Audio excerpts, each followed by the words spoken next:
Hello everybody and welcome to this informational webinar that we're hosting today. I'm Charles Wood, the Director of International at CenturyTech. We're going to be hosting these webinars over the next few months to try to bring information to you from the schools that we work with around the world. We're really privileged today to have one of the leading schools in the UAE with us, the British International School of Abu Dhabi, which is part of the Nord Anglia group.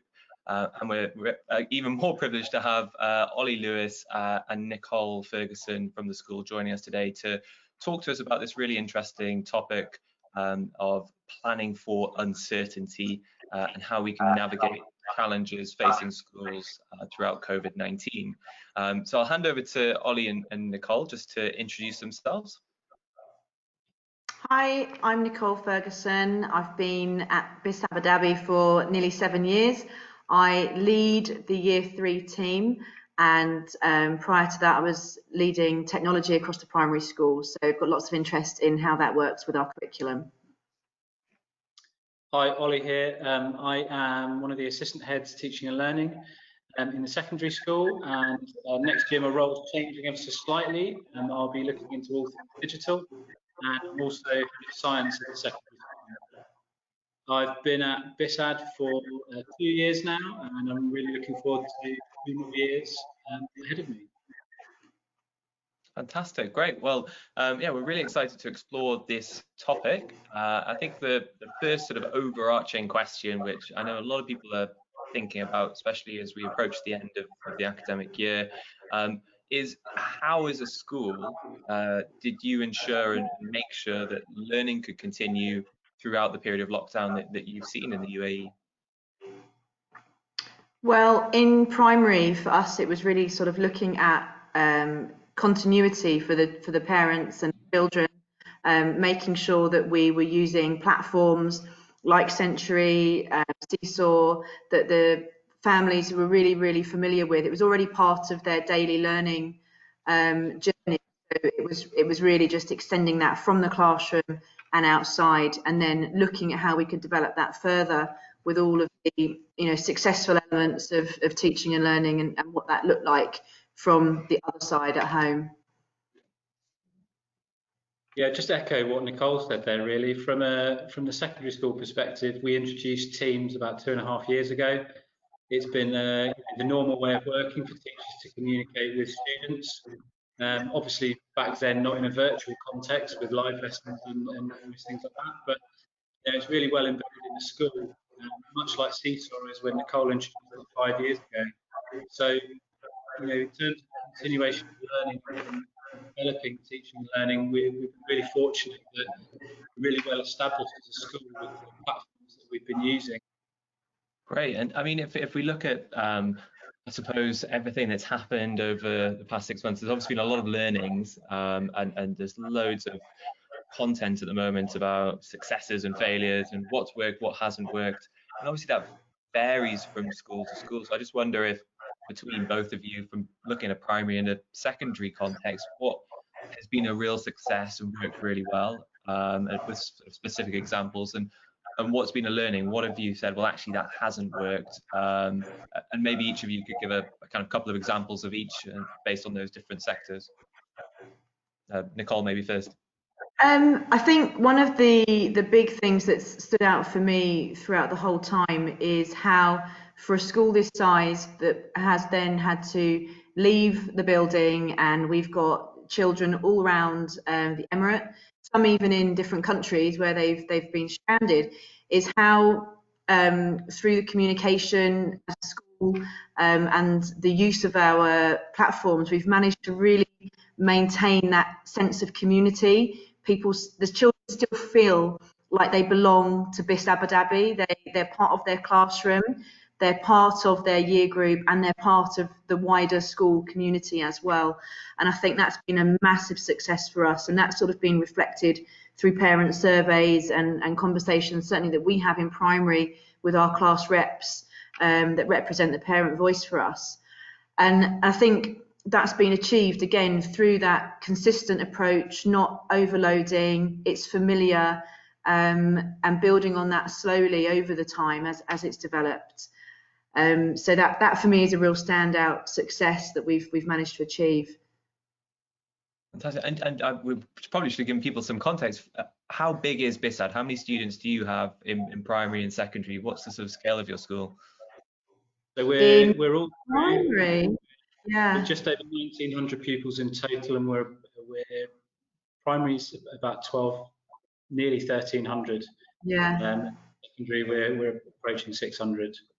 So we're a big school. Yeah, that's and so Nicole, that's a really great example of a success. What about something that hasn't worked and that's been a bit of a learning from this period?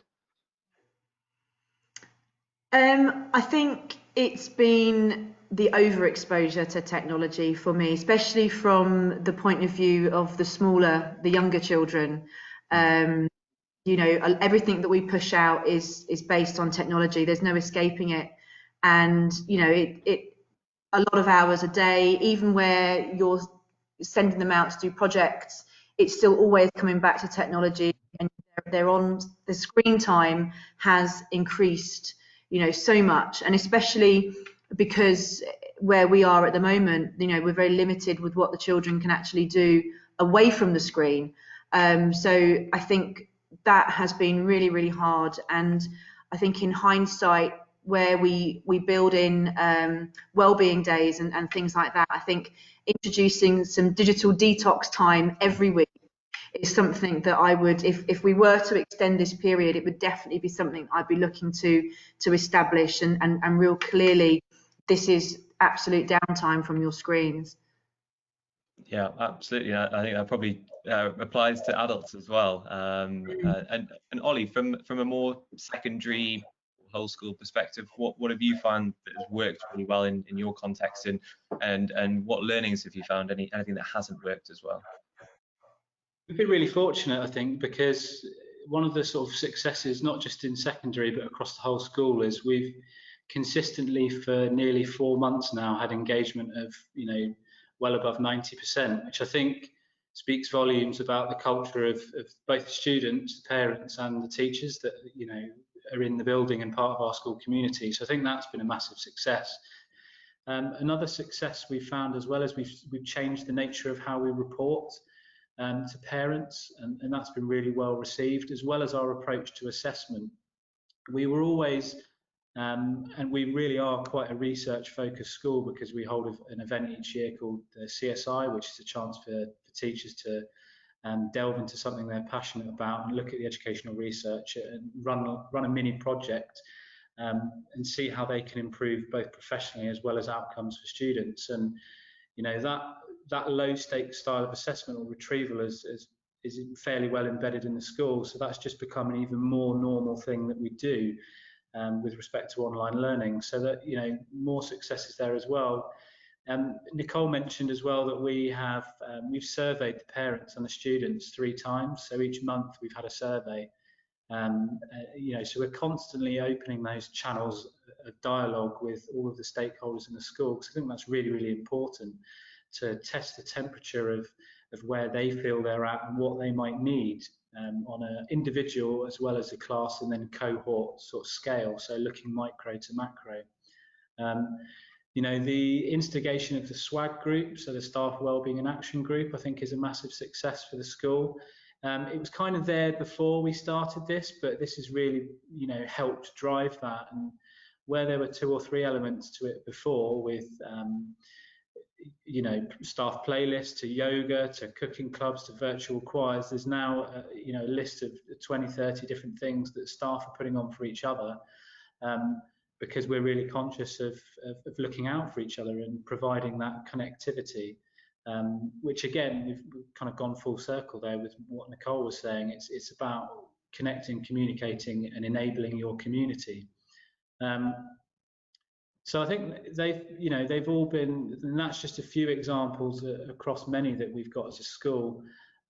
You sort of used the word failure there, which is, you know, it's quite a negative connotation, but I think things that learnings, let's say. We've learned, yeah, well, that's where I was going to go with that. Things that we learned in secondary initially, we started out with our teaching right at the very start of all of this, completely asynchronously. So we were pre-recording everything, and we did a survey with the students after 2 weeks, so 10 days. You know, what do you want? And they said, we want to see teachers, because they missed that, you know, seeing that familiar face. So we started doing some synchronous teaching, but as well as that, you know, the micro communities that we have, so tutor groups. We started in, you know, with morning tutor groups, just hi, how are you doing? As simple as that, you know, just to enable that connection. So that was something we learned really quickly. But sometimes it's the obvious things that you don't actually think about that the students then remind you, yeah, we want to see the teachers. So it was great. I wonder if, Ollie, you could perhaps mention or talk about a couple of tools that you've been using to help learning throughout this period, and Nicole as well, if there are other things that you want to mention, we'll pass back to you after. But yeah, Ollie, if you could talk a bit about some of the tools you're using from a secondary perspective. Sure, yeah. So our kind of normal way of working is obviously the Office 365 suite. So Teams is our kind of communicatory tool. OneNote is where the vast majority of the students actually complete their work, and teachers can then provide feedback to that, or it gives them the chance to collaborate on projects. And then teachers have used like breakout rooms within live calls so that you can group students together and they can have discussions about the learning materials. We've obviously used Sentry, you know, since the start of the academic year. It's a really great tool for us. I'm really pleased that it's been embedded since, you know, September when we first came online with Sentry, because it means that the students are familiar with it across multiple subjects, but the staff, most importantly, are familiar with it, and parents have heard of it, seen it, and understand how it works. So it's been really powerful for us because it enables that really rich data set to give sort of evidence-informed information to the teachers so that they can really target the learning gaps for particular students and then work to bridge that gap, so saving them time and increasing their efficiency. We've also used, through the students' request as well, quite often in their sort of tutor time at the end of each week, they'll do a Kahoot or a quizzes, just for a bit of fun, just to, you know, take the pressure off. And actually, it's been great to see. I've participated in quite a few of them with Year 10, where it's non-academic, so it's questions about each other. And people within their forms, and questions about the teachers. So it's just another chance for the community to get together. That's fantastic. And Nicole, I mean, anything that you'd like to add to from a, like, I guess, a primary specific setting? Yeah, I mean, I think it's really great because across the school we're using all the same platforms, which is fantastic, and you can see the progression as they go through the school. Another one that we've been using that gave free access over this period was Epic, which was fantastic because, you know, suddenly lots of children didn't have access to their school library, their reading books, and it's such an important thing to be able to do when you can't get to the shops. So being able to go onto Epic, which is an online library, was just fantastic, setting them quizzes and assignments to see how they were doing, and they're really engaged with that.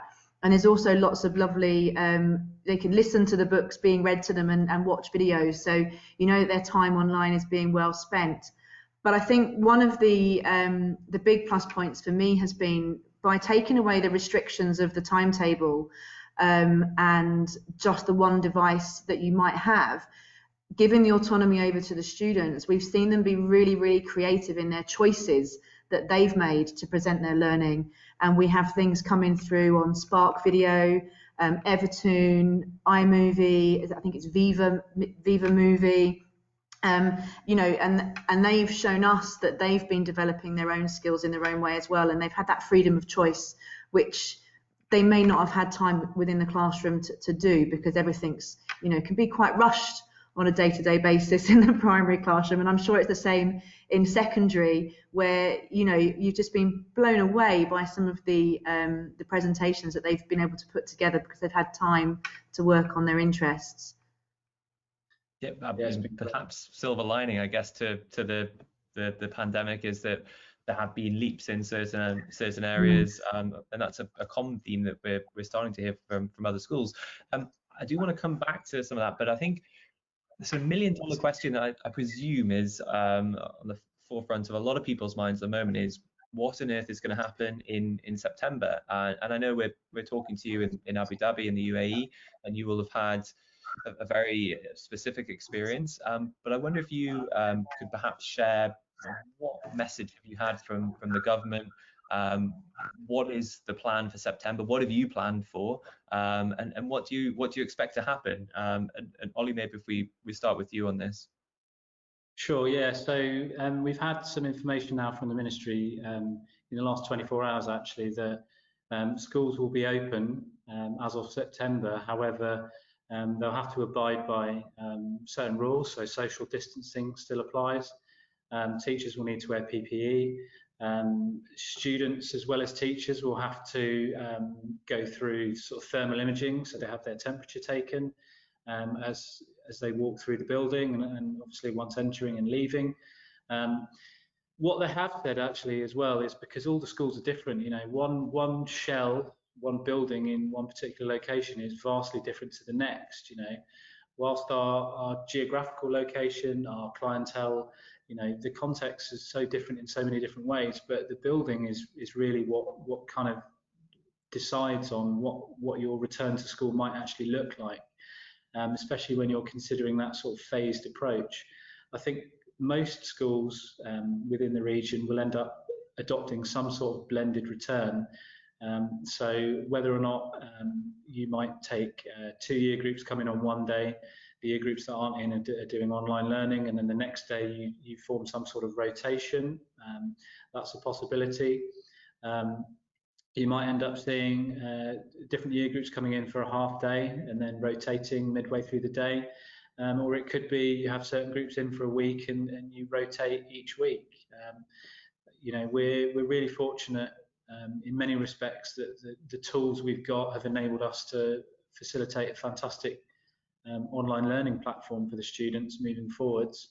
You know, we've just had our inspection and come out outstanding in each area, which is, you know, testament to the teachers, but also the students, more importantly, and the whole community. So it's going to be a really interesting one, because everyone will likely end up doing something slightly different, because you're restricted, for want of a worse word, by the infrastructure of your building and how many people you can fit at set distances apart.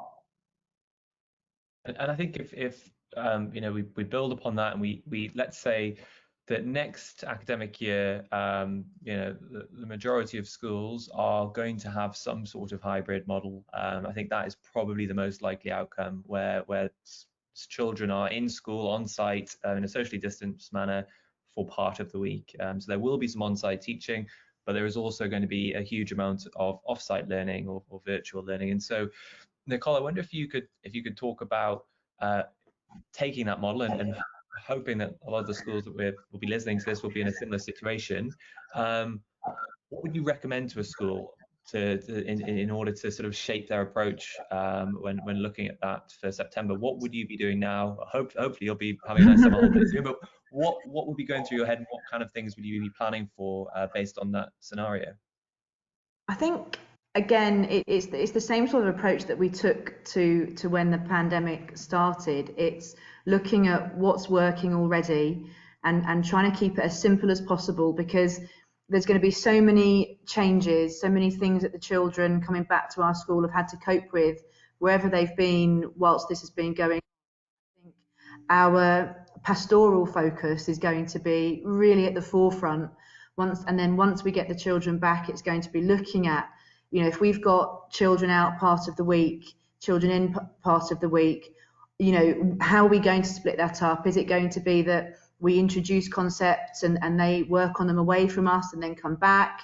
Are we going to have everybody doing everything at the same time? How can we build on the success of our platforms through using Teams, for example, where we've been having live calls with children from our own houses? You know, are we going to be able to have live calls with our whole class? Even if some of them are at home, they're still going to be able to access the learning.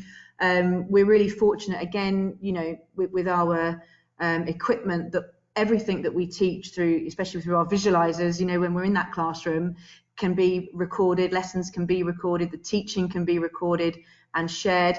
So I think really for us, it's sorting out the pastoral side of things and then looking at what's already working, what are our real priorities with the learning when the children come back, and then making sure that, like we did before, we keep it consistent and simple and accessible.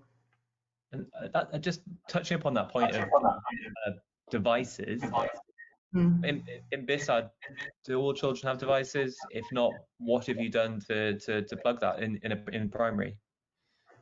As a school, it's not certainly in the primary school.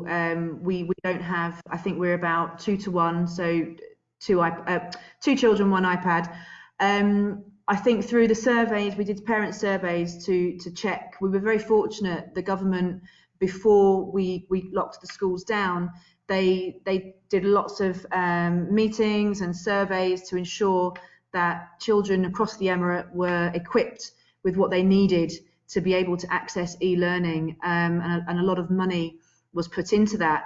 From our perspective, within our school, we were able to provide any iPads to children in primary that possibly didn't have access to it, because obviously if you've got a family of 5, 6, 7, mum and dad are both working, they don't have access to those devices. We made sure that they contacted the school. They were enabled with those devices because they're only sitting in classrooms otherwise. Yeah, fantastic. And over to sort of Ollie, from a more sort of secondary perspective, I suppose, what would you be telling teachers or schools who are planning for this off-site and on-site blended approach? What kind of key takeaways would you recommend for them? Yeah, I think it's really, really important, Nicole. Nicole touched on that then, that have to remember that, education is a human element, and, you've got to have the well-being of the students and your staff at the heart of everything you do, as, certainly as a classroom teacher, but also as a leader. And, we can't lose sight of that. So it's about making sure that you have real clear communication and tell people about things up front. Don't drop it on them on a Friday night that on Monday, by the way, we're going to go full live lessons, because that's not fair. You need to give time to both the students and staff to acknowledge what you're going to do, and show them the short and the long-term picture of what you're trying to achieve. I think reach out to families as much as you can, wherever possible. And that doesn't necessarily have to mean picking up the phone every day and ringing them, but an email goes a long way. Parents really do appreciate that. I'd say as well that it's really, really important to think about your curriculum and what the essential parts of your curriculum are, because in this particular situation that we're in now, you really need to look at what essential skills and knowledge do the students need, and where can you potentially trim the fat. And it might be that for some students, they really need a stripped back curriculum because they're not dealing with the new socio-emotional kind of aspect of being in front of a screen all day, and they might not have the support because parent or parents are both working. So it's about being really mindful of that. Lots of people are talking and writing about a recovery curriculum at the moment, but I think that starts from the minute you already go into online learning, to be quite honest with you, in my opinion, because it really makes you think about what the key touch points are and what you need the students to actually absorb from your teaching practices. I'd also say that be super mindful of the skill level of teachers and provide them with as much CPD as you possibly can, because they're your best asset in all of this, and you'll have experts in the building that are willing to share, so draw on their expertise. Look inside for the experts before you start looking outside, because every school will have a few of them, so provide them with a platform to help each other. I think that's really, really important. I'd also make sure that you consider the platforms that you've got. I think that's a really, really important point. And if you are going to instill something new, whilst you're already in the process of distance learning, you need to think really carefully about how you're going to do that, because you need to train staff. You also need students to feel safe and comfortable doing it, because when you circulate a classroom, it's really easy, but you're not able to do that quite as easily, as quickly, or as effectively when you're at a distance from somebody. So it's about being mindful of that as well. I'm not saying don't put new things in, but just think about how you're going to adopt them quite carefully. And that comes back to the training element that I talked about. I think that actually segues into a really interesting point, which I'll start with you, Ollie, but Nicole, I'd love to hear from a primary perspective. Obviously, in a school, in any school, your most important stakeholders are your children. Even in a private setting, yes, you have fee-paying parents, and you need them in order to be able to survive as a business, if you like. But your most important stakeholders are children, and the outcomes, the learning outcomes that they're receiving from you as an educational institute. Now, when you have children in a classroom, teachers are professionally trained to be able to identify gaps in knowledge and perform interventions in a live manner. They're able to track learning effectively, and that's really important. How are you going to ensure that you can keep track of learning outcomes when students are in an off-site manner? What sort of things have you been doing, and what successes have you found within that? Because I'm sure so many schools are thinking about that at the moment. They don't want to lose a whole generation or have a generation behind.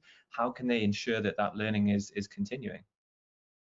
I think it's about knowing, it's coming back to that human element and knowing the kids, but then also having tools that facilitate you being more effective within your role. And actually, a lot of people talk about gathering data, but it's not necessarily always about gathering data. It's about identifying where the learning has gone.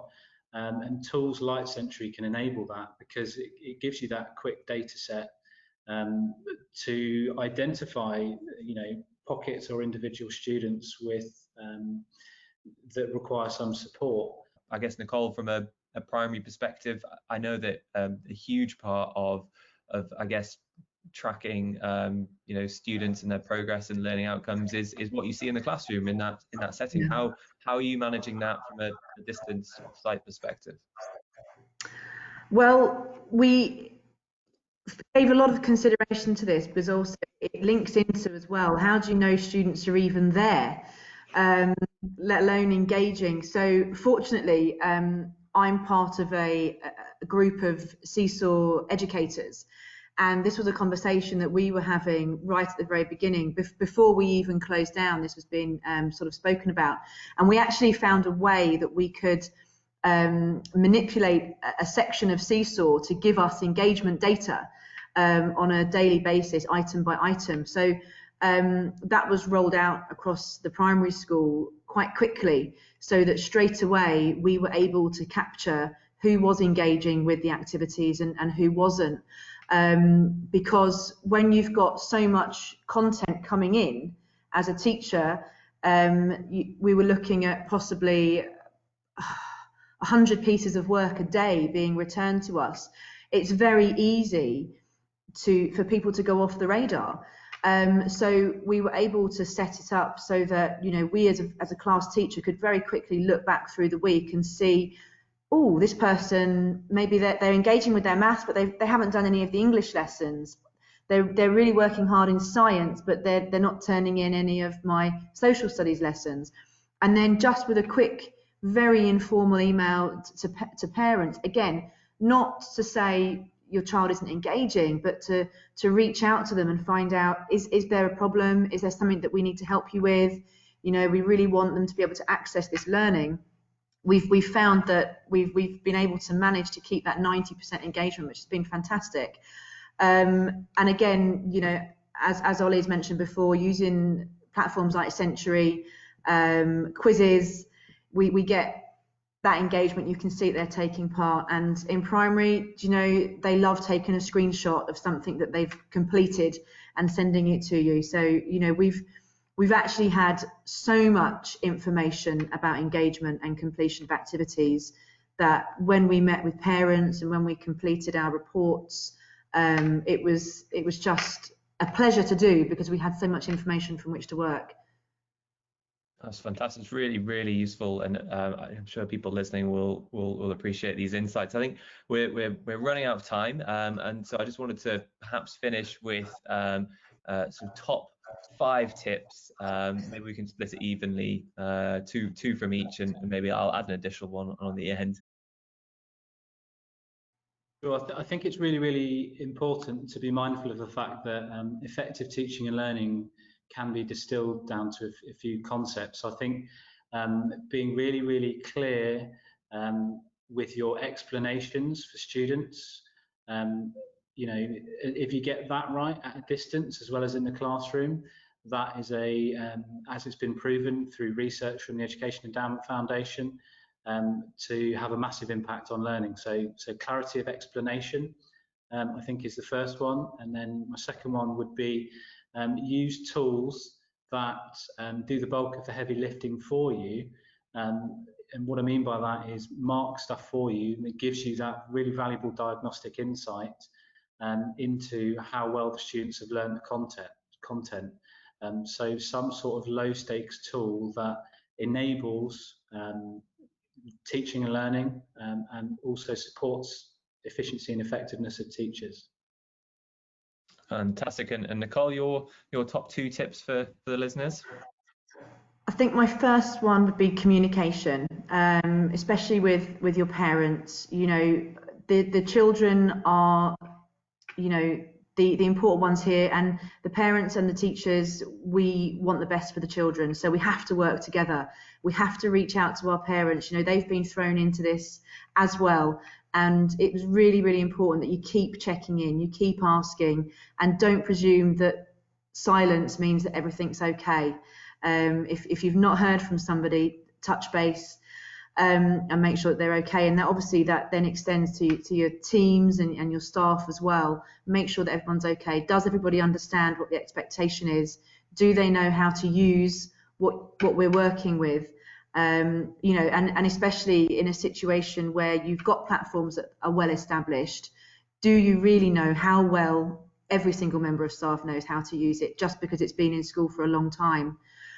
And I think my other top tip would be consistency. You know, don't suddenly change your great practice just because you've gone online. You know, that familiarity will really, really help your students.